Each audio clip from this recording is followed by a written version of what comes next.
welcome to the Footy Mailbag. We are back for the 2025 preseason, helping you get your starting team and season strategies in order. My name is Damo, and here with me, as usual, is Clarky. Hello, I'm back. We made it to 2025. Yeah. So, Happy New Year to our listeners. Just a reminder, the Team Picker is open for Supercoach Plus subscribers. So, if you have Supercoach Plus and haven't gone and had a look at the Team Picker, please go and do so. Those who are still waiting, you don't have to wait for much longer. It will be opening officially very, very soon. But there's some interesting prices and players, which we will probably talk about a bit later. But I think this season's going to throw up a lot of curveballs in terms of starting teams. Feels like in the previous few years, everyone sort of started with basically the same sort of players, but there's a lot of value around, but also a lot of nice high end guys around. And I don't think there's a wrong answer at all at the moment. I mean, it's January, so the amount of wrong answers that exists is actually very, very low. What we can probably expect from this season and we'll talk about it obviously as the season goes on, is the addition of the flex spot, as well as the new early buys that we sort of had a little bit of last year, but seems to be a thing that is going to happen again this year, which means that we're going to kind of have to rethink that early structure to make sure that we're set up for when the season kicks in properly, I guess. Yeah, you mentioned the flex there, and we'll have a proper strategy episode with Clarky, your other co-hosts from the Falcon on January Oh, I 30. know those guys. Yeah, you do. But yeah, we'll have an episode dedicated to the flex. We'll talk through all the strategies that you could possibly have in that flex position, and we'll talk about one quickly right now. Is in different team structures, you're finding people are opting to go with 3 premium rucks with one less premium in the forward line using the flex position, and it's a popular strategy early on. And I wonder how well it will go as the season progresses. There will be other strategies, like people will use it for an extra rookie spot to make extra money. People will use it to have an extra midfielder because we always want another midfielder to start with, but then we know that we can't always start with the top 8 midfielders. So there's going to be different ways that people use it. And hopefully, in the episode that we release later this month, we will be able to cover all of that. But there's a lot of different team structures going around, and it's not always the 3 premium, 5 premium, 2 premium, 3 premium teams that we're seeing at the moment. Because, like I said at the top, there's a lot of different guys available at different prices that are completely valid selections, and most people's expectations of them are completely reasonable. I think the important thing to remember is that the only team structure that is the correct team structure is whatever I do.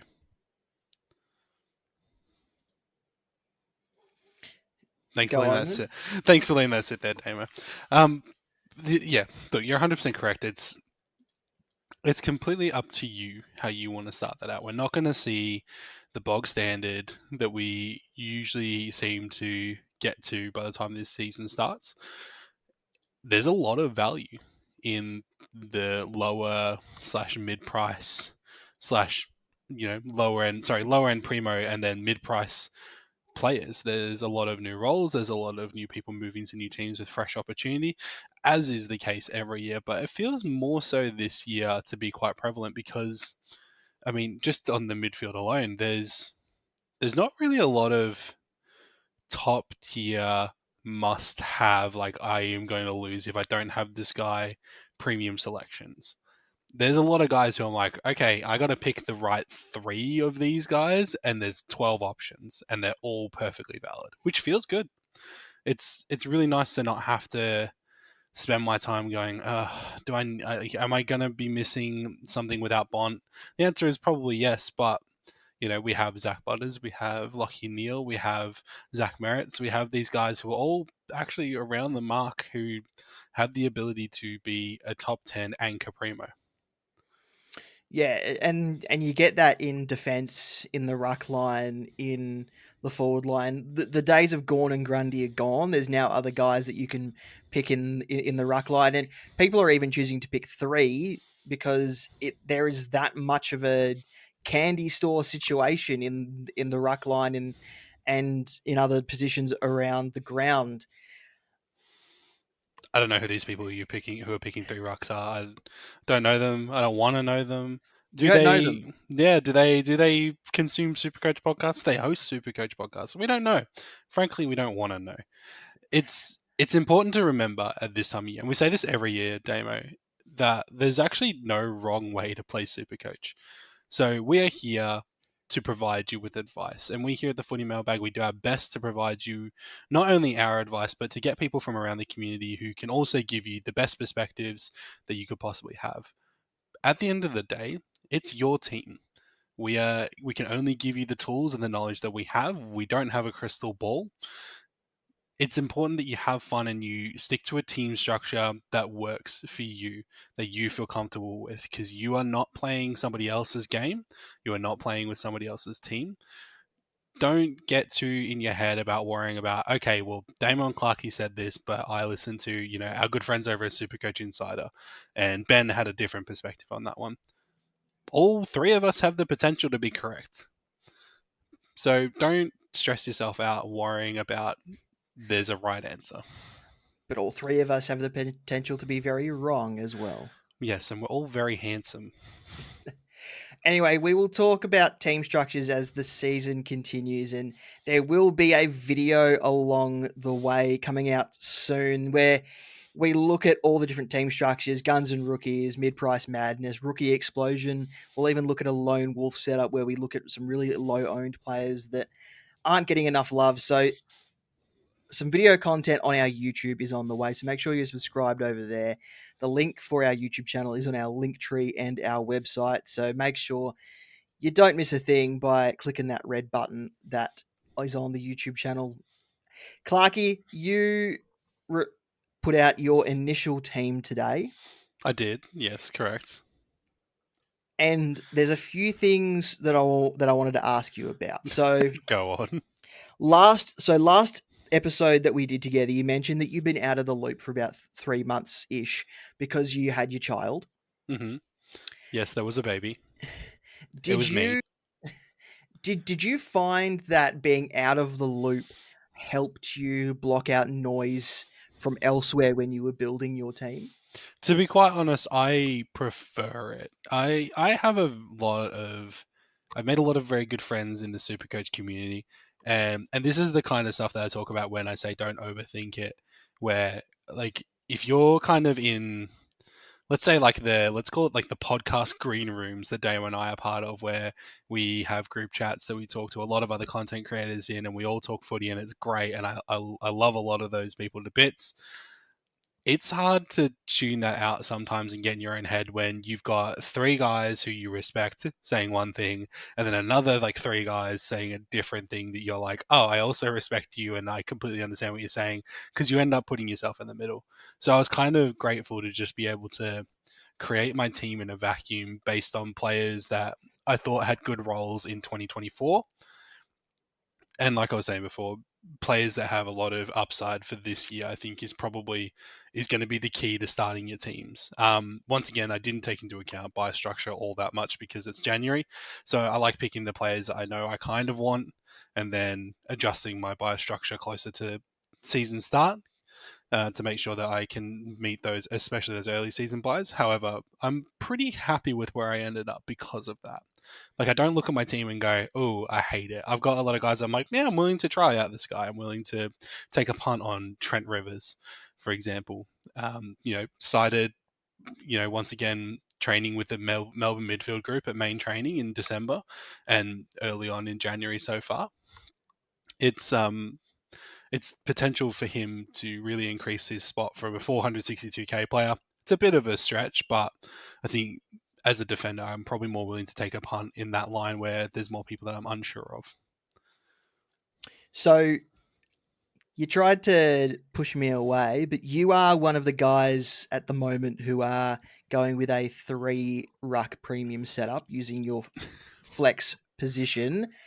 I really like your selection of Lloyd Meek. And if you remember last season, I used my final trade to bring in Lloyd Meek. And he was actually really fun to own.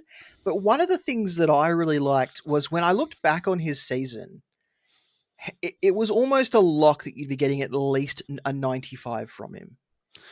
He's just so good, isn't he?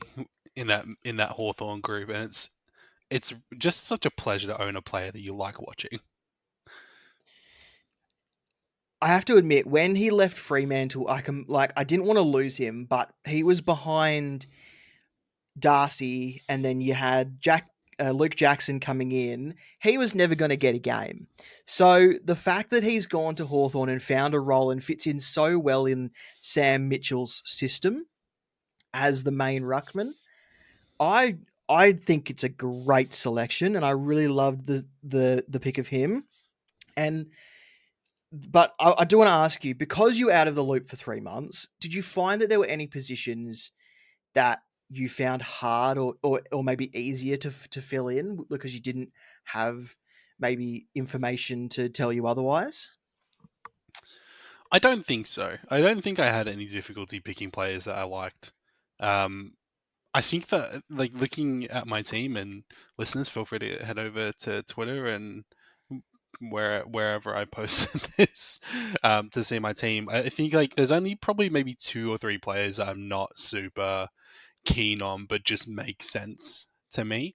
So I'm not unhappy with them, but I'm not particularly jazzed that they're there. And if a better option presents themselves, I'm willing to let go.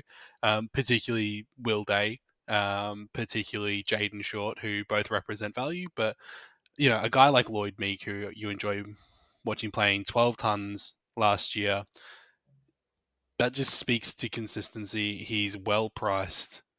He just is a perfect option for an R3 with that flex spot. So yeah, I don't think I necessarily had any difficulty filling in any positions. It's it's early days, right? Like, get your team to a point where, and I think you can agree with me on this, Damon. Get your team to a point where you're happy with it, and you can build on that. Like, iterate on a structure that works for you. Did you find any difficulty when you were selecting your team? And I know we'll talk more in depth about your team, but did you find any issues with the same thing, or? I'm finding D3 really hard to settle on. Yeah. I can't. I think at the moment I've got a cheaper D3, and I've been going between Callum Mills and Gideon Coleman, but my worry is I don't want to miss out on someone who's gonna score better in that position because I've gone more expensive elsewhere. So like I don't like if someone has a fast start like a Luke Ryan or a Max Holmes or something, I will want that person in my team. And if their price gets out of reach, it's going to be a long season until I can get them in. So I'm kind of trying to fight myself and my heart and my head and all that together to build a team that I like the look of, because I'll look on one line and go, yeah, that looks really good. And then I'll look at another line and go, I don't want to fit that guy in, but then I got to remove that other guy. And yeah, I mean, it's not good to let your heart do the talking, but also it's super coach. It's It's all it's made it's up. yeah, it's all made up in the It's all end. made up for fun. We'll move on to my team in just a second, but Clarky, before we do that, who is locked into your team at this early stage? I don't think anyone is locked, but I am very happy with my ruck setup. I've got Tristan Cherry, Lloyd Meek, and Max Gord in my flex position. I am very happy with a big three, if you will, for my team currently. I think Nick Dacos as well picks himself. I don't think there's a world where, I know he had some spots of regression last year, but I think to fear Nick Dacos regression is probably only going to hurt you in the long run, because he's proven that the capacity that he have, it would take such a significant drop in quality for him to not be worth the selection. Yeah, I don't have Nick Dacos in my current side, and I'm very scared. But I'm also very aware of the buys, and I know that when he does move into the midfield, he's more prone to a tag, and his price might drop at some point. I know as soon as I watch him in in a preseason game, I'll be shuffling my team around to fit him in. But at the moment, he is not in my initial side. We will move on to my initial team Yeah, now. Damo, because I have a question about your team. Your team is missing one man that we mentioned the last time we spoke. No Jack McRae. No Jack McRae. So I'm going to refer back to a conversation we had with Baron Von Crow maybe 2 or 3 years ago now. So, people are going to cast their mind back a long way.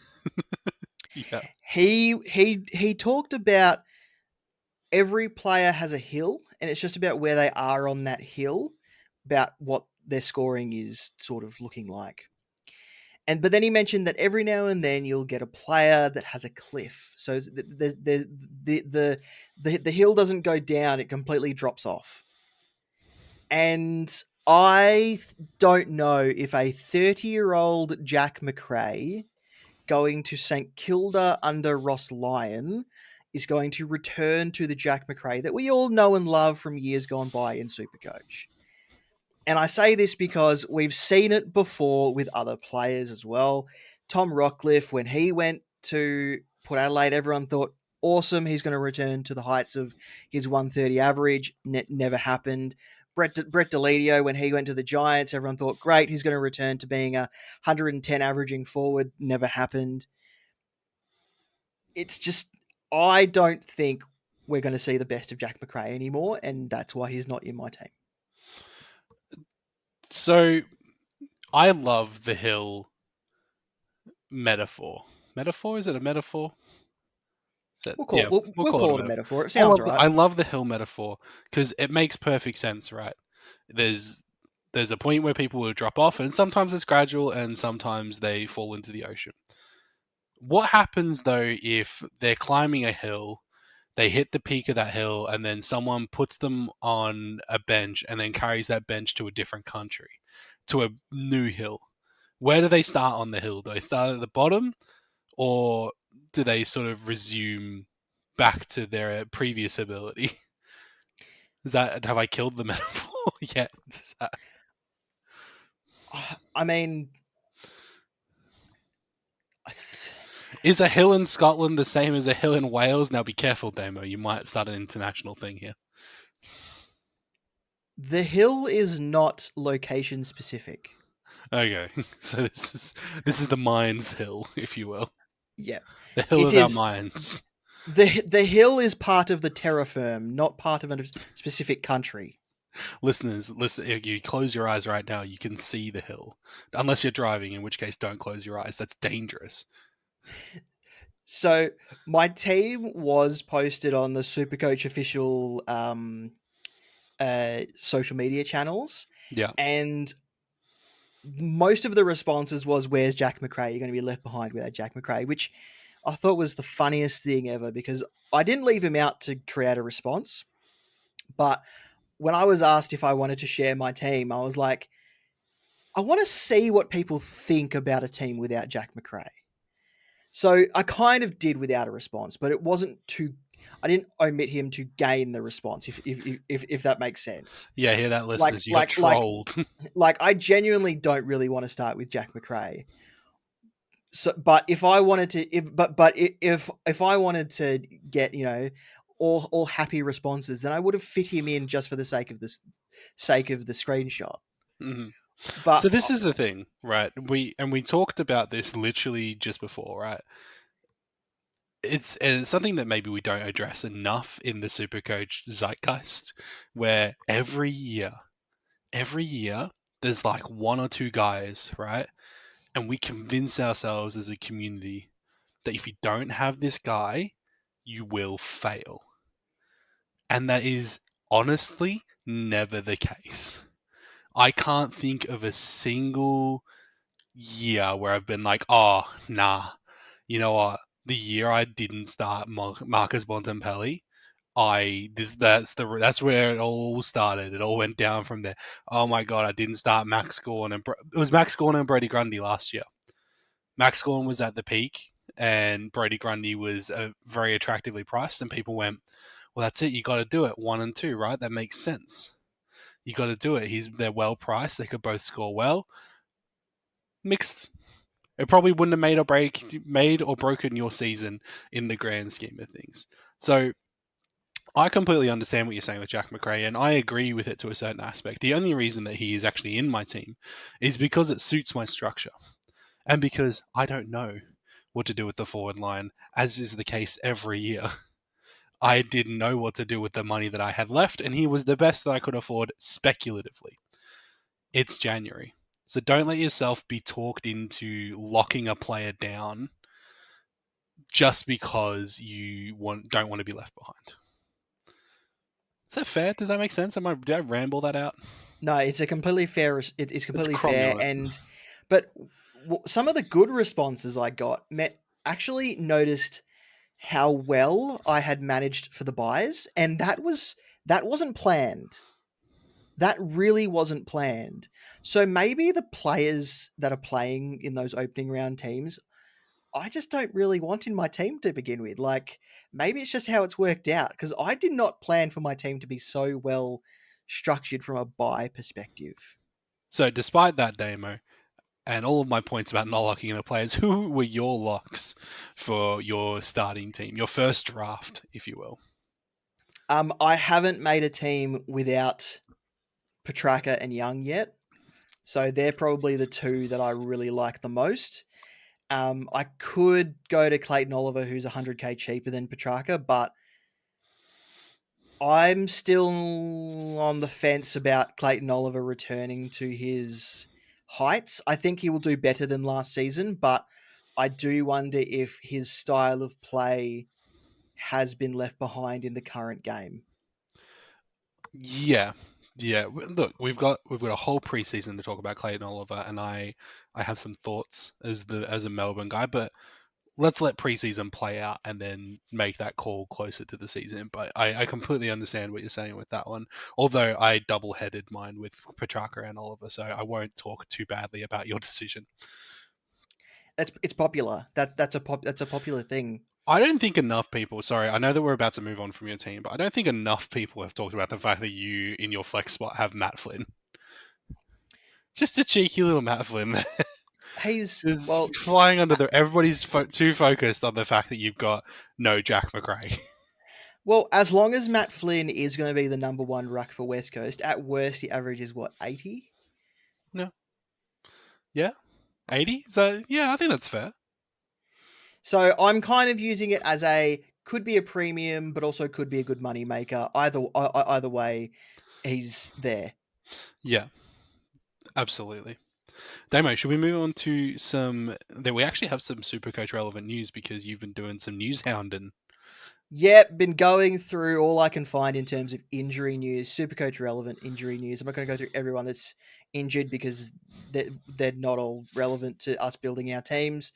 But we'll start at Fremantle. Fife and Walters have both undergone knee arthroscopies, so that probably increases the likes of Erasmus O'Driscoll, maybe even Murphy Reed now enters the frame for a debut. So keep all that in your purview.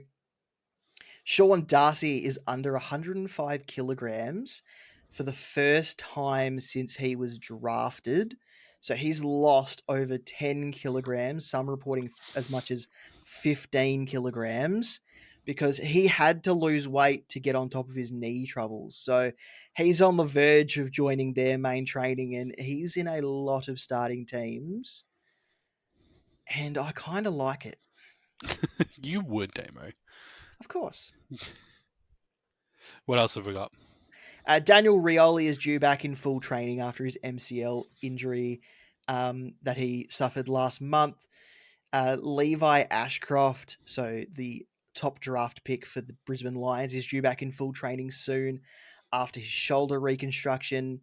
And Gideon Coleman is expected to play in the practice matches in February. Excellent news.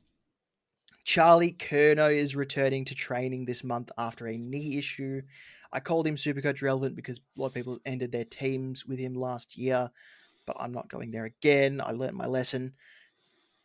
There is no return date yet for Jordan Ridley. He went to Qatar for a program to do with a hip injury. And Zach Reed also joined him, but that was for a pectoral issue. And Jai Caldwell is also managing a hip injury. And Isaac Kako, so Essendon's top pick from the most recent draft, had minor ankle surgery prior to Christmas. No word on how long that will keep him out for, but it being minor, you'd hope not long. Toby Conway at Geelong is on a managed program after his foot issue last season. There is no injury to speak of, really, just management. And then you've got Max Gawn with a fractured larynx, restricted his program prior to Christmas, but he was due to join the main group very soon. It was reported as 3 weeks away on December 19th. So that pretty much puts him right on the money at joining it this week or next week. Crazy that you can fracture. I didn't know you could fracture a larynx. I think that's the second fractured larynx we've had in the AFL over the last few years. I can't remember the first player that did it, but they ended up being out for something like 3 or 4 weeks as well. And it was like just being hit in the throat or something. Yeah, that's what did it. Listeners, you have homework. Go and find out who the other fractured larynx player is, or if Damo has just Mandela affected us. Sorry. All right. So we have opened up the mailbag to get some questions through the door. Last preseason, we didn't have the mailbag open, and we were told that it might be best to get our community involved to answer their questions directly. So we will start with one that I actually think might have been in the mailbag for maybe 6 months now. So sorry about that. Damo opened the mailbag office, and then there was one singular dusty letter that was there, filled with love, filled with care, and sent to the mailbag and left unopened, sadly, on the bench. So, Herbie, I'm sorry. I think this has been there a while, but hopefully not. He says, congratulations on a terrific season, guys. Your Supercoach thoughts and service to the community is top notch and much appreciated. And he's tipping both Ashcroft brothers to break out in 2025. Aw, thanks, Herbie. We love you. I say that just in case you still listen, but clearly you don't because we left your letter in the dusty mail office. We're horrible people. Thanks, Herbie. Okay, the next question comes from Jesse, your co-host, who's dubbed himself the King of Football. Let me guess. His question is about Essendon. You are correct. Yeah. Thanks, Jesse. Why is no one talking about the number one Ray Romano impersonator, Nick Martin? There's plenty of reasons. The number one being that he's not super relevant outside of draft at this point in the season. Hey, if he was going to be under 500k and running off half back again, hey, I would start him all over. Well, but yeah, he's not doing that this season, and he's actually come back to training and he looks physically bigger, almost like they've asked him to run through the midfield at some point, like inside. So his role's going to change once again. Yeah, Brad Scott obviously went in and went, look, we know what you're doing. Everybody loves Raymond. You know that. We know that, Nick. However, what I need is jacked Raymond. Right? I want Ray Romano, but he's just absolutely daddy thickums all over this place. Anyway, that's why we're not talking about Nick Martin, because Zach Merritt is probably the best option for Essendon as a premium, and then you have relevant rookies. And maybe I think I saw an article about Darcy Parish somewhere, but I don't know if that was true or if I invented that. Yeah, Darcy Parish is one of those 400k guys that sits in the same sort of bracket as a Will Day and a Will Ashcroft and a Clayton Oliver that could perform above his starting price. There we go. Thanks, Jesse. Next question comes from Phrase or Fraz. How much should we look at the early fixture?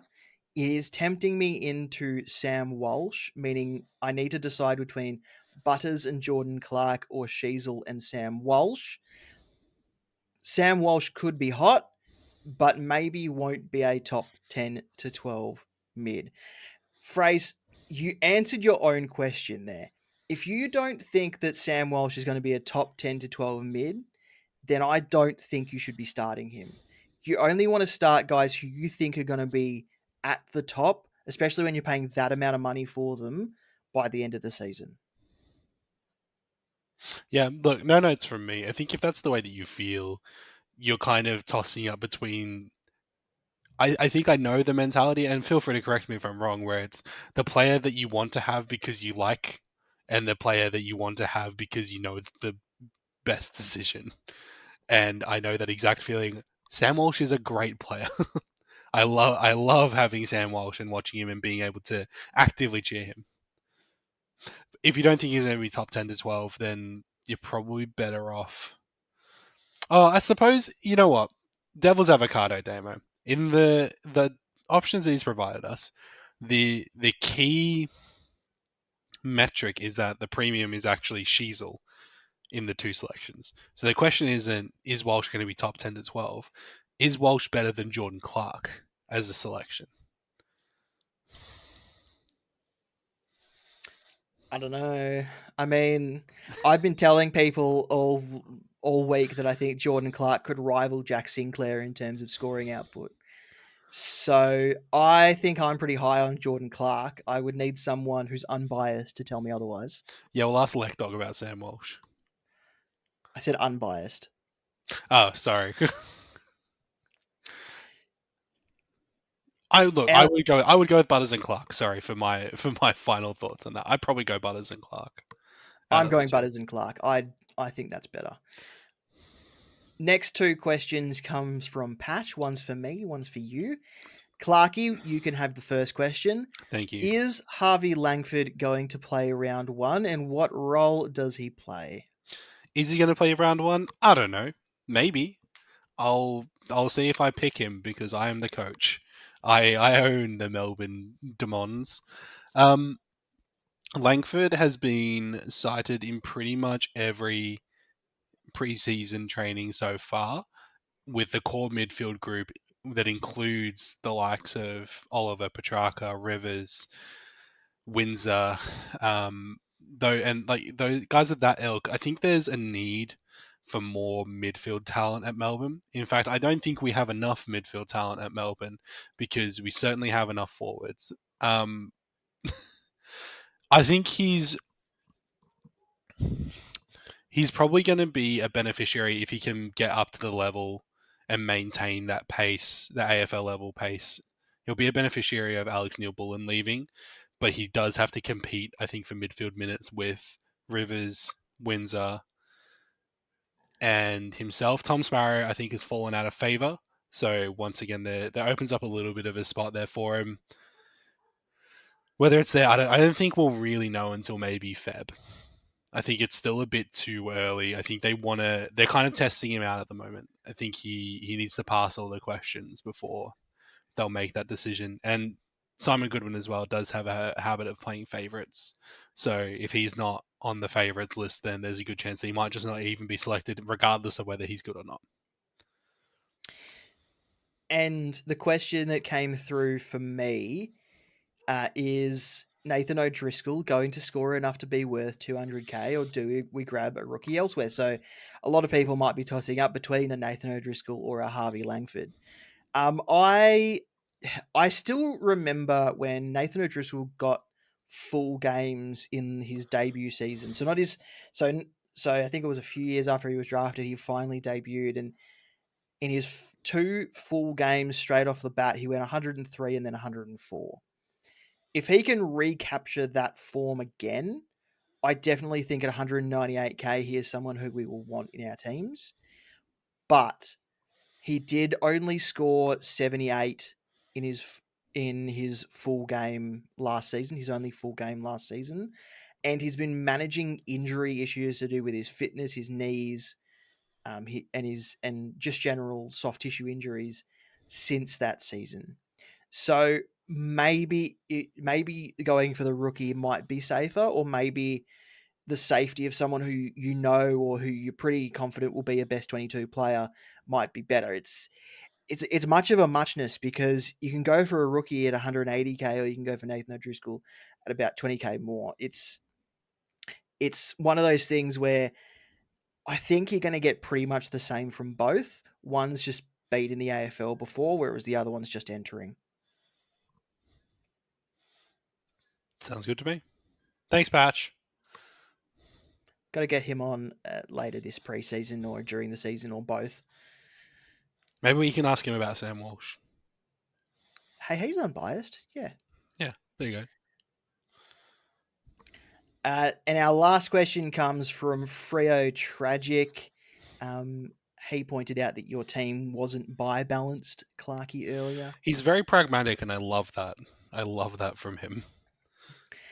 How many 600k players are you starting this year, and how many captain options do we need early? I'm going to start this. I'm going to answer the second part of this first. I feel like you need a captain's option on every line, but I don't think a captain option is necessarily a 600k player. You're going to need to expand a bit more on that. Okay. Andy Brayshaw's not 600k. He could be a captain's option. Mm-hmm. Jason Horne-Francis, especially considering he plays Richmond in round 2, could be a good vice captaincy or captaincy option. He's not 600k. Even Christian Petrarca could be a captaincy option at some point, or a vice captaincy option. He's not 600k. But I do think you do need captaincy options as early as possible because you want your team to have a good backbone it can fall back on. So how many 600k players am I starting? Undecided. Looks like it's probably going to be about 4 or 5, but it could be as much as 6. It could be as low as 3. You've asked this question a bit too early. I currently have 4. Sorry. No. 3. I have 3 players over 600k. That's pretty much what I was saying earlier as well about there's a lot of good players who are actually pretty cheap this year, or it feels like they're exceptionally cheap. So capitalize, baby. It's definitely a value game this season if it wasn't already, you know. There's lots of guys that are underpriced for whatever reason that are actually really good selections as long as they take up their place and play their normal role. So a lot to think about when we're putting our teams together. Yeah. And that's it for this episode of the Footy Mailbag. Clarkey, thanks again. Always a pleasure. If you haven't given us a rating on your listening platform of choice, please do so. It helps new listeners find us on Spotify and Apple. Please leave us a review as well. And you can also find our website. Our website, thefootymailbag.net, has a form question for those of you who don't use social media to ask us questions. It also has a link to our feeds. It also has a link to all of our social medias, including our YouTube. So make sure you also jump over to our YouTube page and hit subscribe. Make sure you hit the little bell, get your notifications, because we will be doing video content this year. Very exciting. Head over there. Make sure you don't miss a thing. Did I mention that we're handsome? Oh, we're very handsome. People don't need to see that, though. Yeah, that's fair. I don't want to rub it in people's faces how sleep deprived I looked. Thanks for listening. We'll talk next week when we take a look at the forward line. We'll see you then. Bye.